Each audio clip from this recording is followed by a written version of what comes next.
नमस्कार दोस्तों, आपका स्वागत है लियो इंग्लिश हब के और एक लेक्चर में। और आज हम सीखने जा रहे हैं जो 5 स्टेप हमने पिछले लेक्चर में सीखे थे उन्हीं के बारे में हम प्रैक्टिस करने वाले हैं। कुछ और सेंटेंसेस आपको देने वाला हूं। आगे बढ़ने से पहले वही 5 जो स्टेप्स थे वो आपको एक बार फिर से स्क्रीन पर दिखा रहा हूं, जो पिछले लेक्चर में हमने देखे ही थे, लेकिन आज एक बार दोबारा देख रहे हैं। तब तक के लिए आपसे रिक्वेस्ट करूंगा कि हमारा चैनल सब्सक्राइब कर दीजिए, ताकि आपको भी अच्छे से अच्छा इंग्लिश कम्युनिकेशन सीखने को मिलेगा।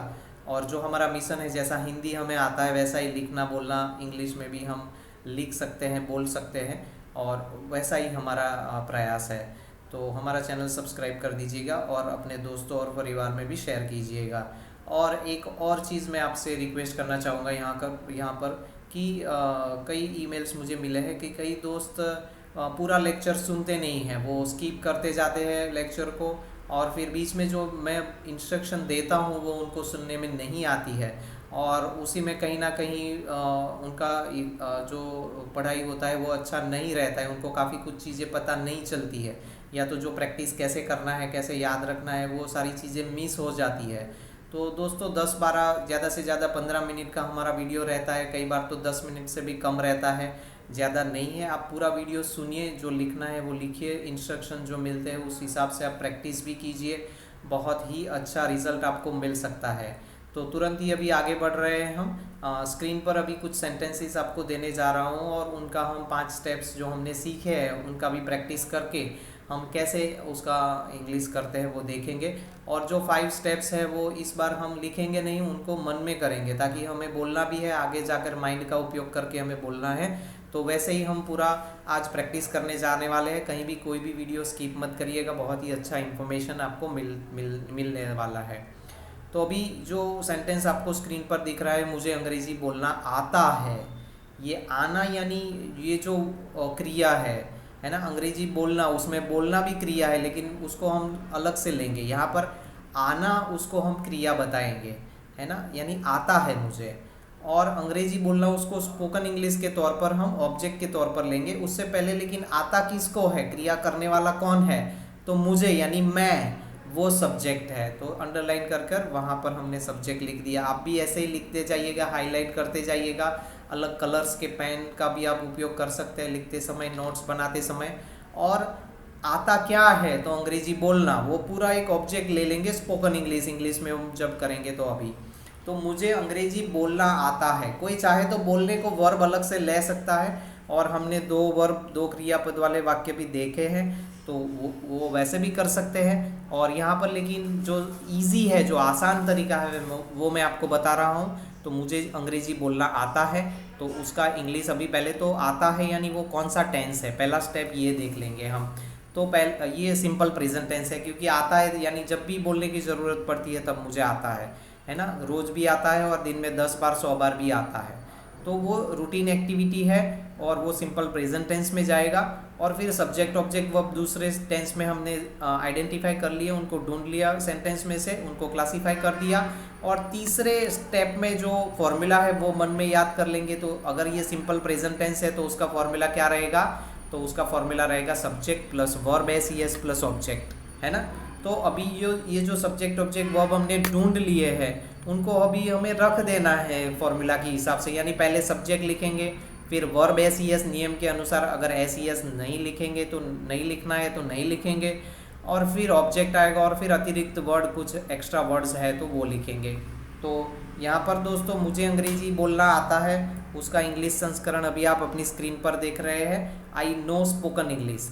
और या तो फिर आप ऐसे लिख सकते हैं आई स्पीक इंग्लिश, है ना। तो बोलने को भी वर्ब बना सकते हैं, तो बोलना आना यानी स्पीक, है ना, और अंग्रेजी को सिर्फ ऑब्जेक्ट ले लिया। तो 2 तरह से इसको ले सकते हैं, आपको जो अच्छा लगे वो आप ले सकते हैं। लेकिन आता है यानी आना, उसके लिए यहाँ पर नो, KNOW उसका प्रोनाउंसिएशन होगा नो।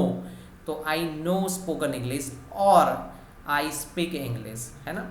तो दोनों में से एक आप चूज कर सकते हैं। दूसरा सेंटेंस, मुझे अब अच्छा अंग्रेजी बोलना आ गया है। तो यहाँ पर टेंस बदल जाता है, आता है और आ गया है ना।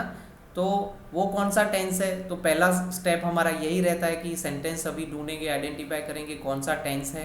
तो ये आ गया है यानी आने की जो जानने की क्रिया है, सीखने की क्रिया है, वो पूर्ण हो चुकी है, पूरी हो चुकी है। तो आ गया है, और है क्या बताता है, वर्तमान बताता है, तो ये पूर्ण वर्तमान काल यानी परफेक्ट प्रेजेंट टेंस हो गया।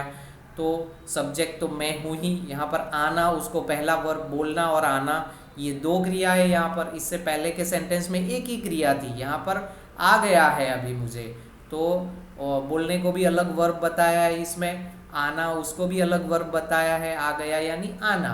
और फिर किसे आ गया है बोलना, तो मुझे, तो वो सब्जेक्ट हो गया।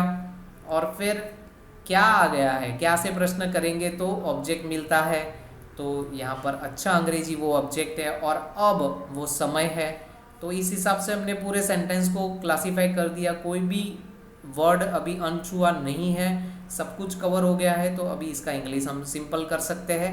परफेक्ट प्रेजेंट टेंस पहला स्टेप, दूसरा सब्जेक्ट ऑब्जेक्ट वर्ब आइडेंटिफाई कर दिया, तीसरा उसका फॉर्मूला मन में याद कर लेते हैं। तो परफेक्ट प्रेजेंट टेंस का फॉर्मूला यानी वाक्य संरचना क्या है, तो subject plus have has plus verb 3 यानी भूत कृदंत का स्वरूप, पास्ट पार्टिसिपल फॉर्म, और फिर ऑब्जेक्ट। तो यहाँ पर ये लीजिए, कोई एक्स्ट्रा वर्ड है नहीं, अब और समय है तो वो लास्ट में ले लिया है। आई हैव लर्नेड, लर्न यानी सीखना, और फिर स्पीक यानी बोलना, उसके बीच में टू लगा है। हमने हमारे पिछले लेक्चर्स में आप देख सकते हैं, उनको रिफ़र कर सकते हैं, टू कैसे आता है, कहाँ से आता है। गुड इंग्लिश ऑब्जेक्ट है, और नाउ जो अतिरिक्त वर्ड है वो हमने लास्ट में लिखा है। तो पांचों स्टेप्स हमने यहाँ पर मन में बना लिए, और उससे वाक्य का इंग्लिश किया है हमने। अगर लिख सकते हैं, अच्छा लिखने की आप प्रैक्टिस करें, ऐसे बहुत सारे वाक्य बनाएं। आज भी मैं और वाक्य आपको दे रहा हूँ, लेकिन ऐसे अनेक वाक्य आप बनाएं, लिखना अच्छा हो जाए तो फिर आप लिखना बंद करके डायरेक्ट सोच कर भी इसका इंग्लिश ट्रांसलेशन कर सकते हैं। इंग्लिश ट्रांसलेशन भी अच्छा हो जाए तो आप डायरेक्ट इंग्लिश में सोच कर भी कर सकते हैं। स्टेप बाय स्टेप आप आगे बढ़ सकते हैं। कोई शॉर्टकट नहीं है, कोई जल्दी नहीं है ना, शॉर्टकट समय लेने भी नहीं है। तो आइए, और सेंटेंसेस अगले स्क्रीन पर आपको मिल रहे हैं। मैं अच्छा अंग्रेजी बोलना सीखना चाहता था, तो ये कौन सा टेंस है, अभी पहला ही हमारा स्टेप ये आ जाता है।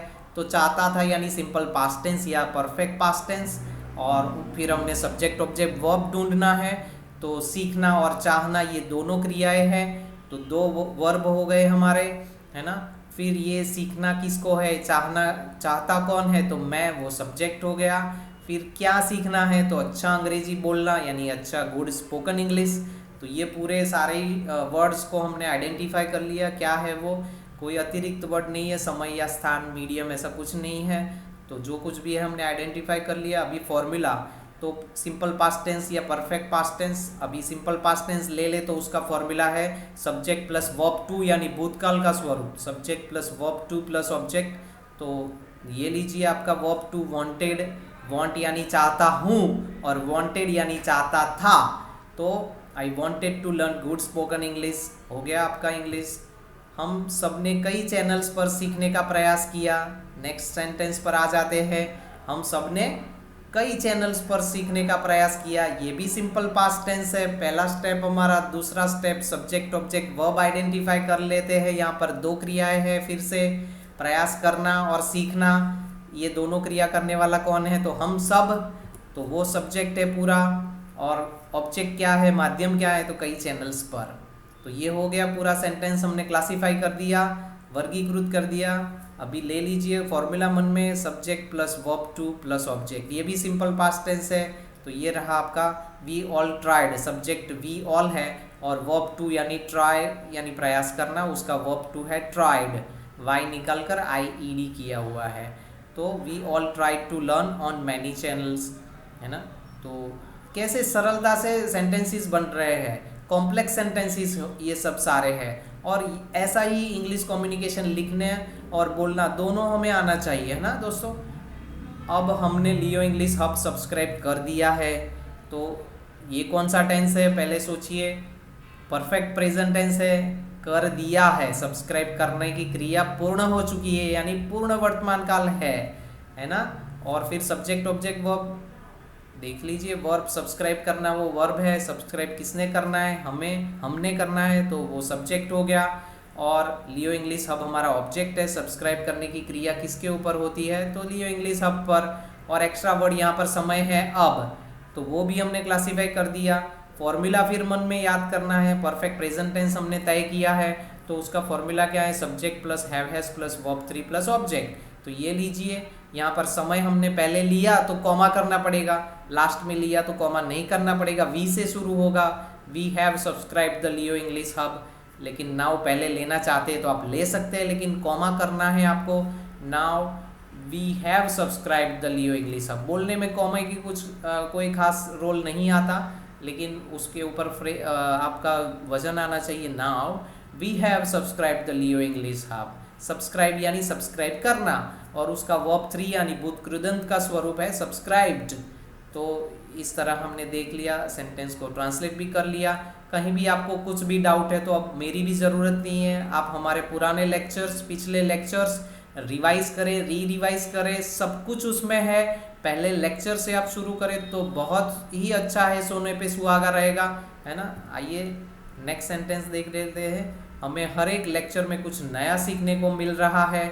तो यहाँ पर भी हम कौन सा टेंस है, तो कंटिन्यूअस प्रेजेंट है, मिल रहा है ना, क्रिया हो रही है। अगर आपको डेफिनेशंस भी देखना है, कुछ भी देखना है, पहले लेक्चर से आप सीखना शुरू करें और सभी लेक्चर्स को बार बार रिवाइज करें। छोटे छोटे लेक्चर्स है, शुरुआती कुछ लेक्चर्स की क्वालिटी अच्छी नहीं है, लेकिन कंटेंट तो सभी लेक्चर्स का बहुत अच्छा है और एक कड़ी से जुड़े हुए हैं सारे ही लेक्चर्स। तो आप उनको मिस मत कीजिए, कहीं पर भी स्किप मत कीजिएगा। तो इस सेंटेंस पर आते हैं और वर्ब ढूंढ लेते हैं। तो मिलना और सीखना दो क्रियाएं यहाँ पर, और फिर यहाँ पर सब्जेक्ट हमें है, यानी हमको मिल रहा है सीखने को, तो वो सब्जेक्ट हो गया। और क्या सीखने को मिलता है, तो कुछ नया, तो वो हमारा ऑब्जेक्ट हो गया। और फिर हर एक लेक्चर में वो समय, स्थान या माध्यम में आ जाएगा, एक्स्ट्रा वर्ड्स में आ जाएगा। तो ये लीजिए, परफेक्ट प्रेजेंट टेंस नहीं है, कंटिन्यूअस प्रेजेंट है, तो उसका फॉर्मूला है subject plus am is are plus verb ING plus object, यानी क्रियापद का आईएनजी वाला फॉर्म यहाँ पर रहेगा। तो ये लीजिए उसका इंग्लिश संस्करण, we are getting to learn. Get to learn यानी सीखने को मिलना, दो वर्ब है, टू इसलिए ऐड किया है, और आईएनजी जो क्रिया को ऐड करना है वो पहली क्रिया को ही लगेगा, दूसरी को नहीं लगेगा। आप पिछले लेक्चर्स देख लीजिए दोस्तों। तो we are getting to learn something new in each lecture. तो इस तरह देखो आज के सेंटेंसेस कितनी आसानी से हम उसका इंग्लिश कर सकते हैं दोस्तों। आपको बहुत सारे ऐसे सेंटेंस का प्रैक्टिस करना है, कहीं भी आप अटकते हैं, प्रॉब्लम आता है, हमें कमेंट सेक्शन में लिखिए, आपको सॉल्यूशन मिलेगा जितना हो सके जल्दी। और आशा करता हूँ कि आज का लेक्चर आपको बहुत ही अच्छा लगा होगा, आपके लिए बहुत ही काम ईजी हो गया है। तो हमारे लेक्चर को लाइक करना मत भूलिएगा और हमारी चैनल को सब्सक्राइब करके अपने दोस्तों और परिवार में ज़रूर शेयर कीजिए। हमें भी सपोर्ट होगा और आप भी एक अच्छा काम करेंगे, आपको भी एक ग्रुप मिल सकता है, कंपनी हो सकती है आपको। तो ज़रूर सब्सक्राइब करके शेयर करिए हमारा चैनल। और आज जुड़ने के लिए आपका बहुत बहुत धन्यवाद। अगले लेक्चर्स में कुछ अच्छी जानकारी के साथ फिर मिलेंगे। Thank you very much friends.